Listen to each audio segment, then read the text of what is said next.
है ना। चैप्टर 15 हमारा पर्यावरण में बहुत कुछ हम लोग पढ़ चुके थे। तो जो हम लोग को नेक्स्ट पढ़ना था वो है पोषी स्तर क्या है और एक आहार श्रृंखला का उदाहरण दीजिए तथा इनमें विभिन्न पोषी स्तर बताइए।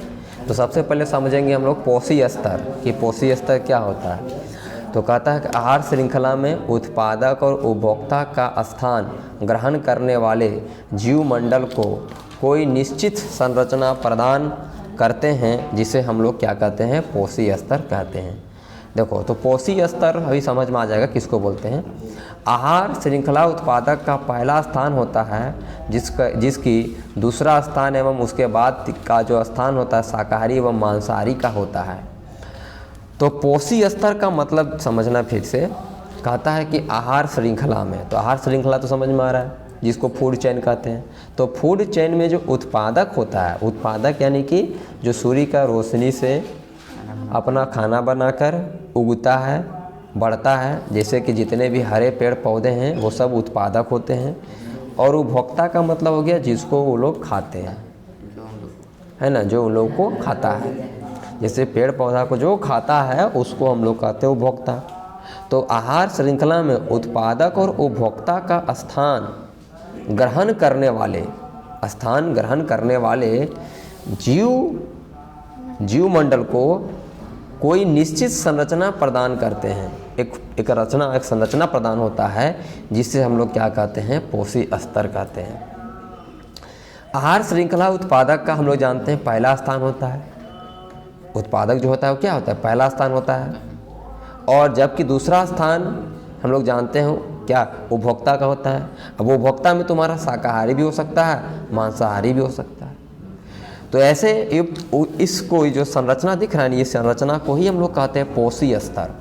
ये जो संरचना इसी पोषी स्तर कहते हैं। देखो उत्पादक प्रथम पोषी स्तर हो गया, शाकाहारी तुम्हारा दूसरा पोषी स्तर हो गया, मांसाहारी तेरा तृतीय पोषी स्तर, और सर्वोच्च मांसाहारी चौथा पोषी स्तर, या फिर हम यहाँ पे इसको बोल सकते हैं सर्वोच्च या सर्वाहारी बोल सकते हैं। एक उदाहरण दिया गया है घास, टीडा, मेढक, सांप। तो ये हो गया तुम्हारा आहार श्रृंखला, ठीक है। तो आहार श्रृंखला को ही हम लोग क्या कहते हैं, पोषी स्तर कहते हैं, है ना। तो हम लोग पोषी स्तर इसके जैसे उत्पादक हो गया, शाकाहारी दूध हो गया, मांसाहारी हो गया, इन्हीं सबको हम लोग क्या कहते हैं, पूरे को, इस स्तर जो भी लेवल दिख रहा है ना, लेवल, इसी लेवल को हम लोग क्या कहते हैं, पोषी स्तर कहते हैं। अगला है एक क्वेश्चन है कि परितंत्र में अपमार्जक की क्या भूमिका है। तो अपमार्जक यानी कि जो डिटर्जेंट हो गया, निरमा हो गया, इसका क्या वैल्यू है। तो अपमार्जकों की उपस्थिति में जलीय सूक्ष्म जीवों का अपघटन सरलता से नहीं हो पाता है, जिससे वह जल में लंबे समय तक विद्यमान रहते हैं। इसका कहने का मतलब ये हो गया कि जो अपमार्जक है वो जलीय सूक्ष्म जीवों का अपघटन सरलता से नहीं कर पाता है, जिसके वजह से जल में ये क्या होता है, लंबे समय तक रहता है। और अगर लंबे समय तक रहेगा तो सीधी बात है ये मृदा को क्या करता रहेगा, प्रदूषित करता रहेगा, जिसके परिणाम स्वरूप जलीय जीव प्रभावित होते हैं। फॉस्फेट युक्त अपमार्जक में शैवाल अत्यधिक वृद्धि करते हैं, जिससे पानी में मछलियां एवं अन्य जीवों के लिए ऑक्सीजन की कमी हो जाती है। इसका ये मतलब हुआ ना कि जब अपमार्जक बहुत दिनों तक पानी में रह जाते हैं, क्योंकि तो अपघटन होते नहीं, तो इसके वजह से क्या होता है कि पानी में शैवाल का मात्रा धीरे धीरे बढ़ने लगता है। और जैसे जैसे शैवाल का मात्रा बढ़ते जाता है तो पानी में ऑक्सीजन का मात्रा कम होने लगता है, और उसका सीधा प्रभाव मछली को, या फिर कह सकते हैं कि जल में जो रह रहे जीव हैं उनको असर पड़ता है। अगला है कि ओजोन क्या है तथा यह किसी परितंत्र को किस प्रकार प्रभावित करती है। तो हम लोग जानते हैं ओजोन परत क्या है, ऑक्सीजन का ही तीसरा रूप है ना। ऑक्सीजन का ही 3 परमाणुओं का बना हुआ एक समझो कि तत्व है, जिसका हम लोगों की रक्षा करता है, जिससे हम लोगों को क्या करता है, ये रक्षा करता है सूरज से आने वाला घातक किरणों को। ओजोन परत जो है वो हम लोग को रक्षा करता है, सभी सजीवों को रक्षा कर रहा है सूर्य से आने वाले घातक किरण, जिसको हम लोग बोलते हैं पराबैंगनी किरण से। ऑक्सीजन का जो 3 परमाणु से ओजोन परत का निर्माण होता है, और यह वायुमंडल के सबसे ऊपरी सतह यानी कि समताप मंडल में पाया जाता है। यह पृथ्वी के सतह से लगभग 20 किलोमीटर की ऊंचाई पर पाया जाता है। यह सूर्य से आने वाले घातक पराबैंगनी किरणों से पृथ्वी को सुरक्षा प्रदान करती है। यह पराबैंगनी विकिरण जीवों के लिए अत्यंत हानिकारक होता है। यह त्वचा कैंसर उत्पन्न करती है।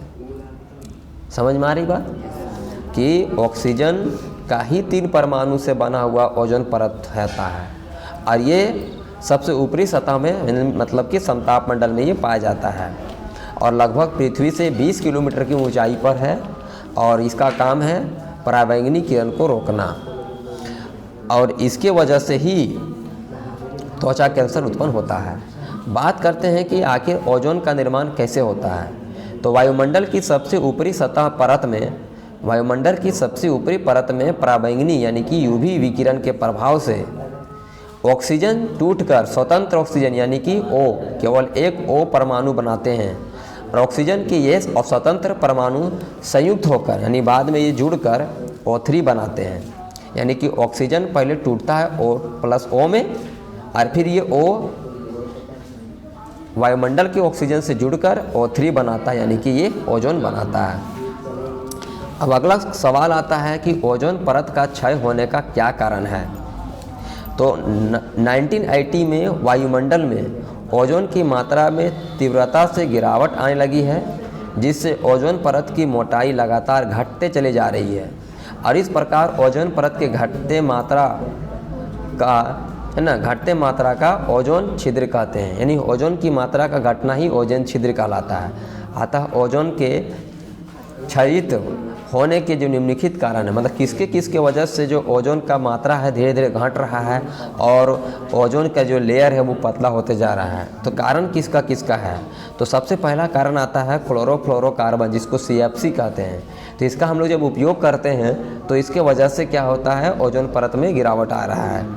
सुपरसोनिक विमान को ओजोन परत में उड़ने से भी इसके वजह से ओजोन परत में नुकसान पहुंच रहा है। कार्बन टेट्राक्लोराइड जिसको CCl4 तथा ट्राइक्लोरोमेथेन जिसको CH4Cl3 के उपयोग से मतलब इन दोनों का उपयोग से भी ओजोन परत का नुकसान पहुंच रहा है। जेट ईंधन के ऑक्साइड यानी NO2 का निर्माण होता है जो ओजोन परत को नुकसान पहुंचाता है। ये 4 कारण हैं और भी कारण हैं लेकिन ये 4 मुख्य कारण हैं जिसके वजह से ओजोन परत में या फिर कह सकते हैं कि छिद्र हो रहा है यानी कि ओजोन परत की मोटाई कम होते चला जा रहा है। अगला है कि आप कचरा निपटारण की समस्या कम करने में क्या योगदान कर सकते हैं। किन्हीं 2 तरीकों का वर्णन कीजिए। मतलब बोल रहा है कि 2 तरीका बताइए जिससे आप कचरा को निपटारना मतलब कचरा को आप व्यवस्था कर सकें। कचरा निपटारना यानी यदि कचरा पर्यावरण में ज़्यादा दिनों तक अब सीधी सी बात है अगर कचरा अगर पर्यावरण में बहुत दिन तक रह जाएगा तो उससे क्या होगा प्रदूषण होगा। तो बोलता है मौजूद रहे तो व्यक्ति और समाज दोनों के लिए हानिकारक हो सकते हैं।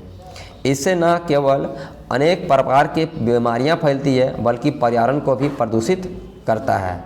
इसे निपटारने के लिए निम्नलिखित 2 तरीके अपनाया जा सकता है। एक तो पुनः चक्रण, दूसरा मिट्टी में दबाना। ये ऐसे तो बहुत सारा तरीका होता है ना कचरा को निपटारना करने के लिए, लेकिन मेन 2 हम यहाँ बात करने वाले हैं पुनः चक्रण का और मिट्टी में दबाना। जो यूज योग्य होगा जिसको हम लोग पुनः यूज कर सकते हैं उसका यूज कर लेंगे और जो बेकार हो जाएगा जिसका यूज नहीं कर सकते उसको हम क्या करेंगे मिट्टी से ढक देंगे।